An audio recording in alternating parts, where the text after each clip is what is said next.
ಅತಿ ಮಧುರ ಅನುರಾಗ. Rukku aunty phone ಮಾಡಿದ್ರು, ಧ್ರುವ ಬರ್ತಿದ್ದಾನಂತೆ.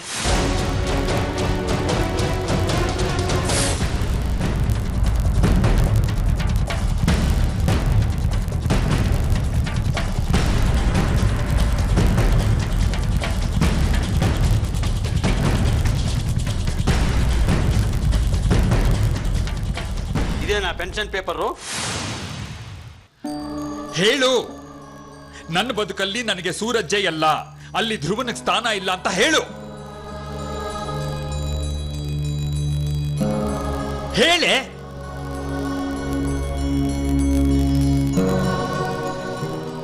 ಇದು ಸರಿ ಹೋಗಲ್ಲ ಬಿಡು. ಸೂರಜ್ಗೆ ಬೇಲ್ ಕೊಟ್ಟು ಬಿಡಿಸೋದೇ ಬೇಡ.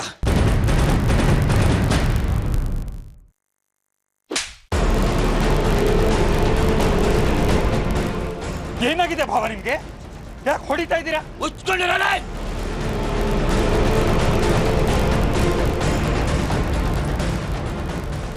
ಹೆಂಡತಿ ತಮ್ಮ ಅಂತ ಸಲಿಗೆ ಕೊಟ್ಟಿದ್ದು ಅತಿ ಆಯ್ತು. ಬಾಬಾ ಬಾಬಾ,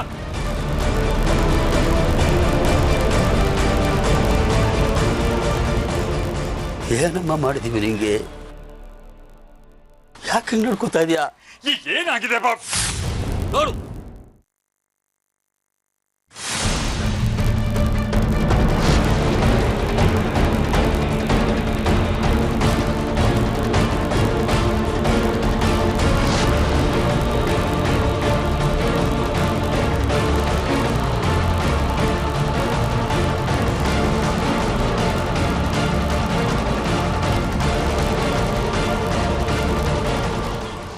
ವರ್ಷ ನಿನ್ನ ಕಣ್ಣಲ್ಲಿ ಕಣ್ಣಿಟ್ಟು ಸಾಕಿದೀವಿ. ಏನು ಕೊರೆ ಬರ್ದೇ ಇರ್ತ ನೋಡ್ಕೊಂಡಿದೀವಿ. ನಿನಗೆ ಹುಡುಗನ ಹುಡುಕೋ ವಿಷಯದಲ್ಲಿ ಎಡಬಾರ್ದು ಅಂತ 100 ಸಲ ಯೋಚನೆ ಮಾಡಿ ಸೂರಜನ್ ಕಟ್ಟಿದೀವಿ.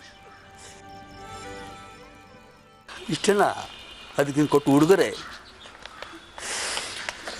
ಭಾವ, ಈಗ ಆಗಿರೋದು ಏನು ಅಂತ ನೀ ಮನೆಯಿಂದ ಬೇರೆ ಯಾರು ಇಲ್ಲ ನನ್ನ ಬಿಟ್ರೆ ನಿನಗೆ ಅಂತ ಪ್ರೀತಿಯಿಂದ ನೋಡ್ಕೊಂಡಿದ್ದಕ್ಕೆ ಸರಿಯಾದ ಪ್ರತಿಫಲ. ಹೊಟ್ಟೋಗು ನೀನು. SLC ಇಂದ ನೋಡ್ಕೊಂಡಿದ್ದೀನಿ ನಿನ್ನ ಮಗನಿಗಿಂತ ಹೆಚ್ಚಾಗಿ. ನನ್ನ ಮಗಳು ಬದುಕು ಹಾಳಾಗ್ತಿರೋದನ್ನ ನನ್ನಿಂದ ಮುಚ್ಚಿಟ್ಟಿದ್ಯಾ. ಇಷ್ಟನಾ ನನ್ನ ಪ್ರೀತಿ ನೀ ಕೊಟ್ಟ ಬೆಲೆ? ಏನು ಬೆಂಗಳೂರಲ್ಲಿ ಕೇಸ್ ಏನು, ಸುಳ್ಳು ಹೇಳೋದೇನು, ನಾಟಕ ಆಡೋದೇನು,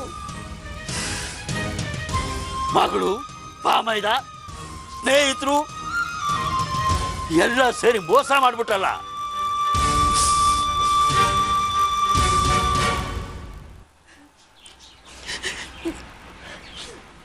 ಹೊರಗಿನವರು ಮೋಸ ಮಾಡಿದ್ರೆ ಬೇಸರ ಆಗಲ್ಲ ಕಣೋ, ಕೋಪ ಬರುತ್ತೆ.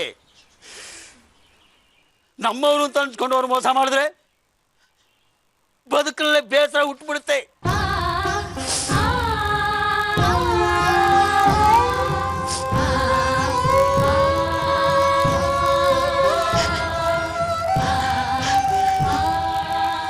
ಏನೇ ಸಮಸ್ಯೆ ನಿಂದು ಸೂರಜ್ದು? ನಿನಗೆ ಈ ಮದುವೆ ಇಷ್ಟ ಇರ್ಲಿಲ್ವಾ? ನಮ್ಮ ಬಲವಂತಕ್ಕೆ ಮಾಡ್ಕೊಂಡ್ಯಾ? ಬೇರೆ ಯಾರಾದ್ರೂ ಇದ್ರ ನಿನ್ ಮನ್ಸಲ್ಲಿ? ಇದ್ರೆ ಹೇಳಿ ಸಾಯ್ಬೇಕಾಗಿತ್ತು ತಾನೆ. ನಿನಗೆ ಇಷ್ಟಪಟ್ಟವನ್ನೇ ಕಟ್ತಾ ಇದ್ದೆ. ಅದನ್ ಬಿಟ್ಟು ನಮ್ಮ ಆತಕ್ಕೆ ಕಟ್ಟು ಬಿದ್ದು ಸೂರಜ್ಜನ ಮದುವೆ ಆಗಿ ಅವನ ಬದುಕು, ನಿನ್ನ ಬದುಕು, ನಮ್ಮ ಬದುಕು ಎಲ್ಲ ಹಾಳು ಮಾಡ್ಬಿಟ್ಟಲ್ಲೇ.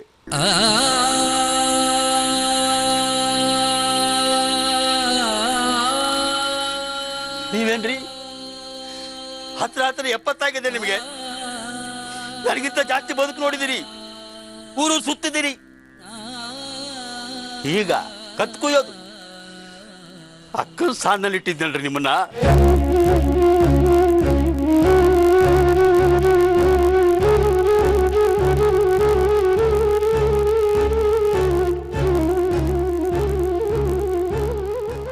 ಅಕ್ಕನಿಂದ ನೀನು ಕೇಳಿದ ಯಾವುದಕ್ಕೂ ಇಲ್ಲ ಅಂತಂದೆ ಎಲ್ಲ ಮಾಡಿದ್ವಿ. ಬದಲಾಗಿ ನಾನು ಕೇಳಿದ್ ಒಂದೇ,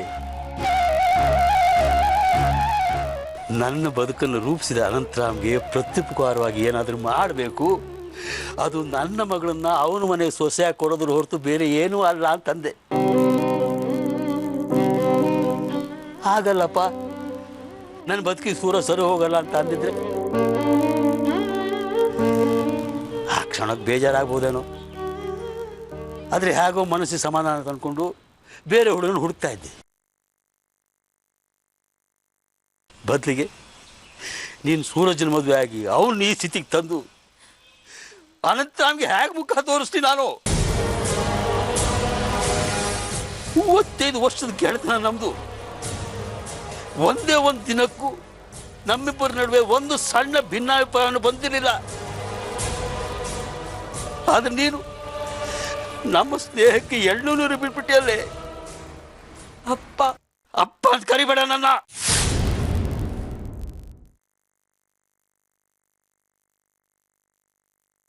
ಕ್ಷಮಿಸ್ಬಿಡಿಯಪ್ಪ, ತಪ್ಪಾಗೋಯ್ತು. ಕ್ಷಮೆ ಇಲ್ಲ ನಿನಗೆ.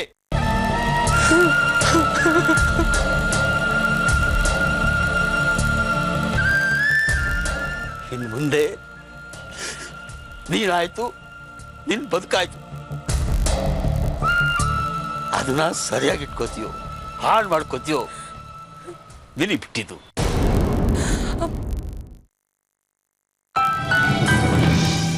ಇನ್ನು ಮುಂದೆ ನಮಗೂ ನಿನಗೂ ಯಾವ ಸಂಬಂಧನೂ ಇಲ್ಲ. ಹೊರಡಾಚಿಗೆ ಕೌಸಲ್ಯ, ಅವ್ರದ್ದೇನು ಬಟ್ಟೆ ಎಲ್ಲ ಕೊಟ್ಟು ಕಳಿಸು.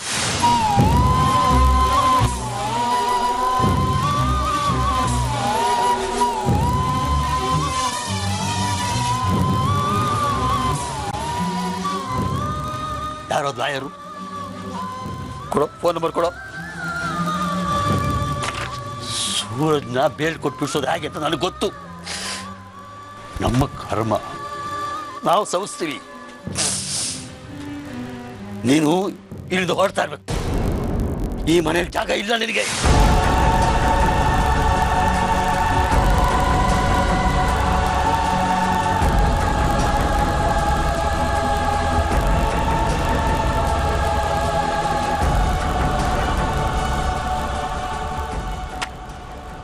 ಥ್ಯಾಂಕ್ಸ್ ಕಾಂತಮ್ಮ, ತುಂಬ ಉಪಕಾರ ಆಯ್ತು. ಹೊರಡಿ. ಯಾಕೆ ನಿಂತಿದ್ದೀರಾ? ಹೊರಡಿ.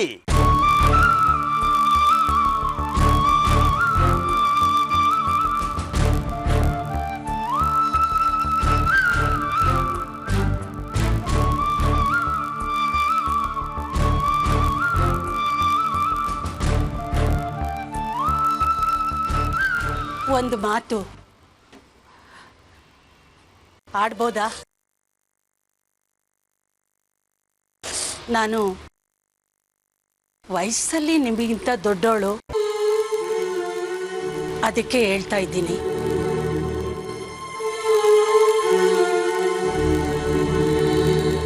ಬೇಡ ಅಂತ ಹೇಳ್ಬೇಡಿ.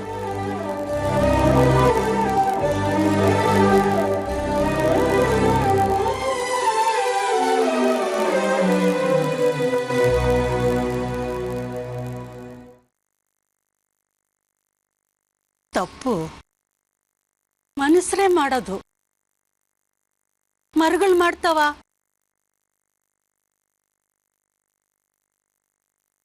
ಆ ಮಗಿನ ಮನೆ ಬಿಟ್ಟು ಹೋಗು ಅಂತಿದ್ದೀರಲ್ಲ ನೀವು.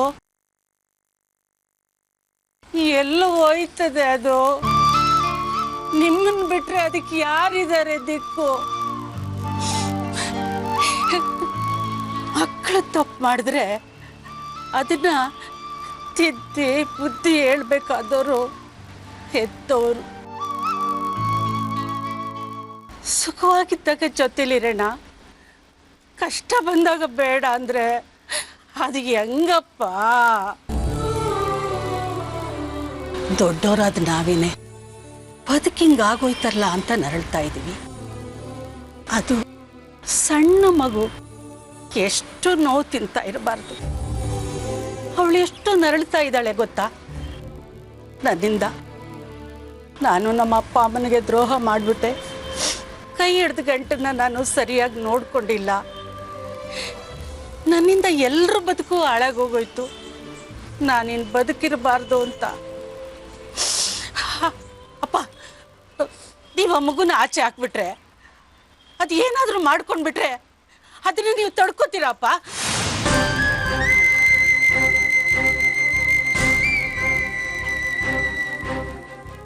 ಮಗಳ ಬದುಕಿಗೆ ಪೆಟ್ಟು ಬಿದ್ದೈತೆ. ಅದಕ್ಕೆ ಔಷಧಿ ಹಚ್ಚಿ ಸರಿ ಮಾಡಬೇಕಾದವರು ಎತ್ತವ್ರೆ ಅಲ್ವೇನಪ್ಪ? ಅವರೇ ದೂರ ಇಟ್ಬಿಟ್ರೆ ನಮ್ಮವರೇ ನಮ್ಗೆ ಆಗ್ತಾ ಇದ್ಮೇಲೆ ಇನ್ನೇನು ಪ್ರಪಂಚ ಆಗುತ್ತಾ? ತಪ್ಪು ಮಾಡೋದು ಮನುಷ್ಯರ ಗುಣ, ಅದನ್ನ ಸಂಸೋದು ದೇವ್ರ ಗುಣ. ನಿನ್ನ ಮಗಳ ತಪ್ಪನ್ನ ಮನಸ್ಸಿಗೆ ತಗೊಂಡು ಬಗೆಹರಿಸಪ್ಪ. ನಿನ್ನ ಕೈ ಮುಗಿದು ಕೇಳ್ಕೊತೀನಿ.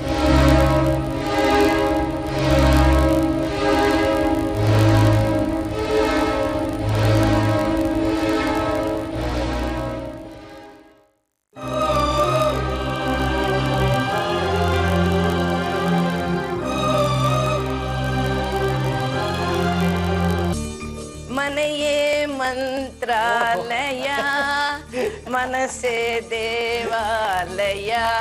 ಅವನು ಮೆತ್ತಗೆ ಕಾಲ್ ಜಾರಿ ಬಿದ್ದಿದೆಯಾ? ಕಾಲಲ್ಲ ಕಣೋ, ಪ್ರಾಣ ಹೋದ್ರು ಹೋಗ್ಲಿ, ನಮ್ ಮನೆಗ್ ವಾಪಸ್ ಬಂದಿದೀವಿ ಕಣೋ. ಅತ್ತೆಗೆ ಮೈಸೂರು ಬಂದಿರೋದು ಖುಷಿ ಆಗ್ಬಿಟ್ಟಿದೆ.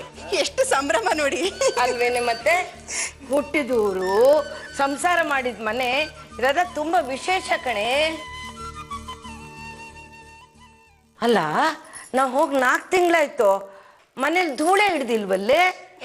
ಹಿಡಿದೆ ಏನು, ಒಂದ್ ಬಂಡಿ ಧೂಳು ಹಿಡ್ದಿರುತ್ತೆ, ಕ್ಲೀನ್ ಮಾಡಿದ್ದಾರೆ. ಯಾರೇ ಕ್ಲೀನ್ ಮಾಡಿರೋದು? ಖುಷಿ. ಖುಷಿನಾ?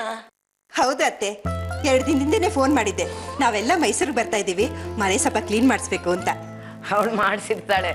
ಅವಳಿಗೆ ನಾವು ಅಂದ್ರೆ ತುಂಬಾ ಪ್ರೀತಿ ಕಣೆ. ಈ ಮನೆ ಮಗಳಾಗ್ಬೇಕಾಗಿತ್ತು. ಮಗಳೇನು ಸೊಸೆ ಆಗಿ ಬರ್ಬೇಕಾಗಿತ್ ಕಣೋ. ಓಹೋ, ಅವಳು ಧ್ರುವನ್ ಹೆಂಡತಿಯಾಗಿ ಬರ್ಲಿ ಅನ್ನೋ ಆಸೆ ಇದ್ದಿತ್ತ ನಿನಗೆ? ಇತ್ತು ಏನೋ, ತುಂಬಾ ಆಸೆ ಇತ್ತು. ಆದ್ರೆ ಕೇಳೋಕೆ ಹೆದರಿಕೆ, ಹಿಂಜರಿಕೆ.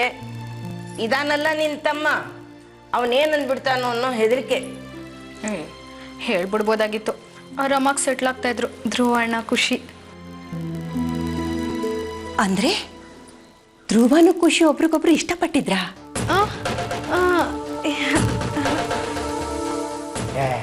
ನೀವು ಚೆನ್ನಾಗಿ ಹೇಳಿದ್ರಿ. ಈ ಚಂದ್ರಿ ಮಾತು ಕಟ್ಕೊಂಡು ಆ ಹುಡುಗಿ ಅಷ್ಟೊಂದು ಸಲ್ಗೆಯಿಂದ ಇದ್ದಿದ್ಲು. ಧ್ರುವನ್ ಇಷ್ಟಪಟ್ಟಿದ್ರೆ ಹೇಳಿರೋಳು. ಪಾಪ ಸಂಕೋಚವೋ ಏನೋ. ಏನ್ ಸಂಕೋಚ ಬಂತು ಅತ್ತೆ ಇದ್ರಲ್ಲಿ?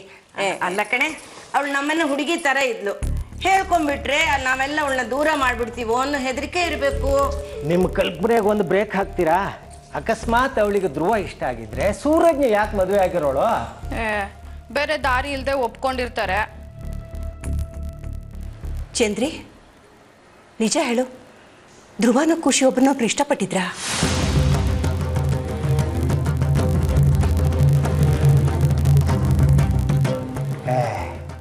ಈಗ ಅವೆಲ್ಲ ಯಾಕೆ?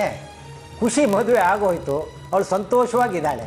ನೀವುಗಳು ನಿಮ್ಮ ಕೆಲಸ ನೋಡ್ಕೊಳ್ಳಿ ಹೋಗಿ. ಸದ್ಯ ಅವನಿಲ್ವಲ್ಲಪ್ಪ. ಅವನಿದ್ದಿದ್ರೆ ನಾವಿಷ್ಟು ಆರಾಮಕ್ಕೆ ಮಾತಾಡೋಕ್ಕಾಗ್ತಾ ಇತ್ತಾ? ಯಾರತ್ತೆ? ಗಿರಿನ? ಕಣೆ, ಅವನಿದ್ದಿದ್ರೆ 1 ಮಾತಾಡಿದ್ರೆ ಹೆಚ್ಚು, 2 ಮಾತಾಡಿದ್ರೆ ಕಡಿಮೆ. ಏನೇ ಇದ್ರು ನಿನಗೆ ಅವನ ಮೇಲೆ ಪ್ರೀತಿ ಜಾಸ್ತಿ. ಮಗ ಅಲ್ವಾ, ಪ್ರೀತಿ ಇಲ್ಲದೆ ಇರುತ್ತಾ? ಆದರೆ ಅವನು ಕೊಂಕು ವ್ಯಂಗ್ಯ ಮಾತ್ರ ತಡೆಯೋಕ್ಕಾಗೋದಿಲ್ಲಪ್ಪ. ಹಾಗೆ ಹೇಳ್ಬೇಡಿ ಅತ್ತೆ. ಗಿರಿ ಆಗಿದ್ದಿದ್ದಕ್ಕೆ ಇವತ್ತು ನನ್ನ ಮಗನ ಭವಿಷ್ಯ ಸರಿಯೋಗಿತ್ತು ಅಲ್ವಾ? ಹಲೋ, ಚಂದ್ರಿ ಮದುವೆಗೆ ನೀನು ನಾರ್ತ್ ಇಂಡಿಯಾಯಿಂದ ಬರೋದು ಬೇಡ ಅಂತ ಗಿರಿಗೆ ಸ್ವಲ್ಪ ಫೋನ್ ಮಾಡಿ ಹೇಳಿಬಿಡೆ. ಅವನೇನಾದರೂ ಬಂದರೆ ಇಲ್ಲಿ ಎಲ್ಲರ ನೆಮ್ಮದಿನೂ ಹಾಳು. ಹೌದೌದು, ಧ್ರುವ ಬೇರೆ ಅಮೇರಿಕದಿಂದ ಬರ್ತಾ ಇದ್ದಾನೆ. ಮೊದಲೇ ಅವರಿಬ್ಬರಿಗೂ ಎಣ್ಣೆ ಸೀಗೆಕಾಯಿ ಅಲ್ವೇನಮ್ಮ? ಧ್ರುವ ಬರೋ ವೇಳೆಗೆ ಗಿರಿ ಇಲ್ಲಿರೋದು ಬೇಡ. ಹೌದು, ಇದನ್ನೆಲ್ಲ ಹೇಳಕ್ ನೀವ್ ಯಾರು?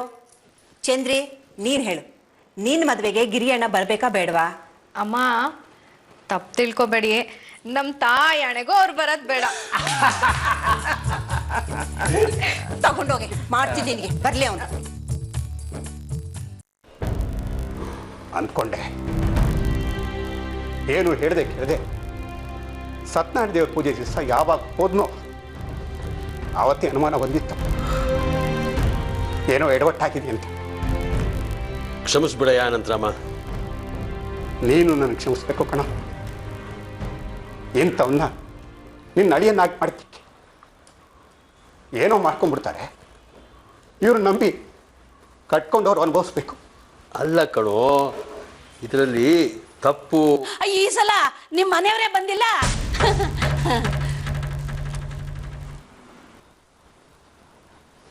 ಇಲ್ಲ, ಮೊದಲೇ ಅವಳು ಸ್ವಲ್ಪ ವೀಕು.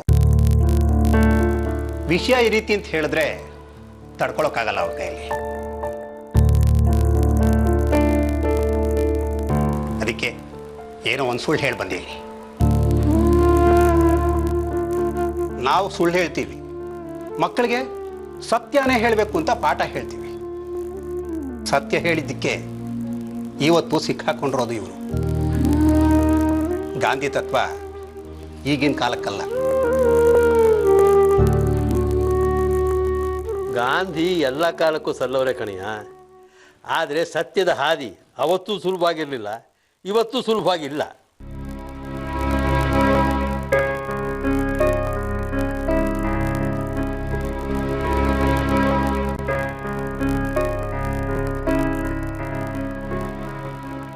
ತಪ್ಪು ತಿಳ್ಕೊಬೇಡಮ್ಮ, ಇಂಥವನು ಕಟ್ಬಿಟ್ರಲ್ಲ ಅಂತ. ಅವನು ಕದ್ದಿರಲ್ಲಮ್ಮ, ಏನೋ ಒತ್ತಡದಲ್ಲಿ. ಆ ಒತ್ತಡಕ್ಕೆ ಕಾರಣ ಆಗಿದ್ದು ಆಗೋಯ್ತಪ್ಪ, ಮುಂದೆ ಏನು ಅಂತ ಯೋಚನೆ ಮಾಡಿ.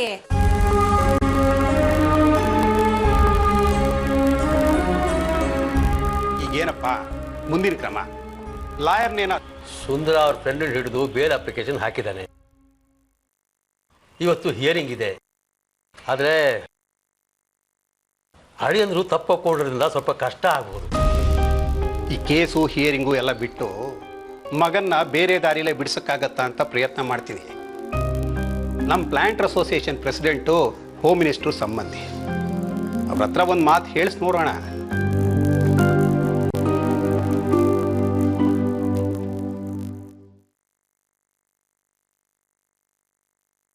ಹಲೋ, ಯಾರು? ದಕ್ಷಿಣಾಮೂರ್ತಿ ಅವರ? ಸರ್ ನಮಸ್ಕಾರ ಸರ್. ನಾನು ಸರ್ ಅನಂತರಾಮ್. ನನ್ನ ಮಗಂದು ಒಂದು ಸಣ್ಣ ಪ್ರಾಬ್ಲಮ್ ಆಗಿಬಿಟ್ಟಿದೆ ಸರ್.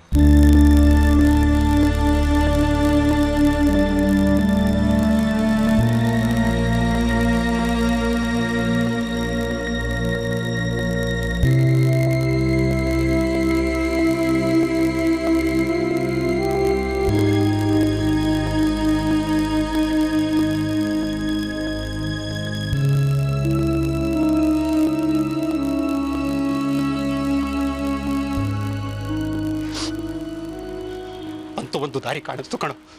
ನೋಡು, ಹೋಮ್ ಮಿನಿಸ್ಟರ್ ಪಿ ಏನೋ ನೋಡಿ ಅಂತ ಹೇಳಿದ್ದಾರೆ. ಅವರು ಫೋನ್ ಮಾಡಿರ್ತಾರಂತೆ. ಯಾವುದಕ್ಕೂ ತಡ ಮಾಡಬೇಡ, ಕೂಡಲೇ ಹೊರಡೋಣ.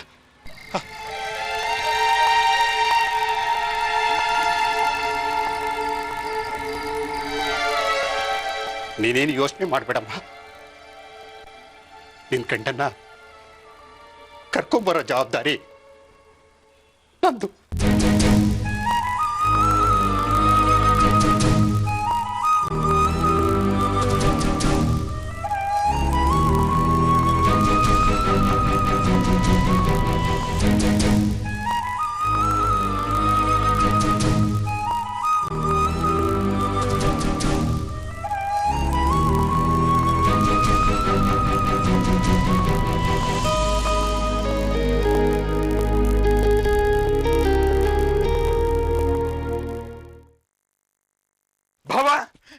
ಬಾಬಾ, ಸೂರಜ್ಗೆ ಬೇಲ್ ಸ್ಯಾಂಕ್ಷನ್ ಆಗಿದೆಯಂತೆ.